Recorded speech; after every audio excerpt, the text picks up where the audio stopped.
A stroke is an ailment that affects the arteries leading to and within the brain. It is the fifth cause of death and disability worldwide. It occurs when a blood vessel that carries oxygen and nutrients to the brain is either blocked by a blood clot or bursts. When this happens, part of the brain cannot get the blood it needs, so the brain cells die. Because a stroke occurs rapidly and requires immediate attention, it is also called a brain attack. A stroke which only lasts for a short time is called a transient ischemic attack. Dr. Sonia Nixon outlined some of the symptoms. It's called FAST, facial problems, where the face is drooping, you can't feel, you're not able to speak. Your arms are heavy, you can't do stuff. Your speech gets a little slurred. You have to act in time, FAST. Time is of the essence, and the person should be taken into an emergency room to be seen.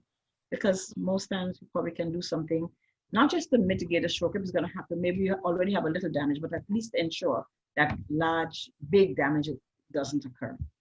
While there is no particular age for someone to suffer from a stroke, it is most common in persons 65 years and over, especially among people of African descent. Dr. Nixon lists some of the proactive measures that can be taken to lessen someone's chance of having a stroke. It's very important that we control our blood pressure and our diabetes, because diabetes on its own will actually cause a lot of damage to our blood vessels. So we have to make sure that we control our diabetes and our hypertension in our environment. I think that's one of the most important things. That's one of the causes. I think in our environment, hypertension, elevated blood pressure is probably what's most common and causes us to get strokes. As the Christmas season approaches, Nixon encourages persons to watch their salt intake and eating habits. But for the things we know, I'm going to ask people, and Christmas is coming, and we all eat and drink and want to be merry, even in our little groups, because we supposed to do it with the people in our house and Zoom and do it on Zoom with everybody else, right? For in this time of COVID. But remember that if we indulge a little too much, we might get ourselves into trouble. And we still have to take our medications if we have high blood pressure and diabetes, and do the lifestyle thing that we're asked to do.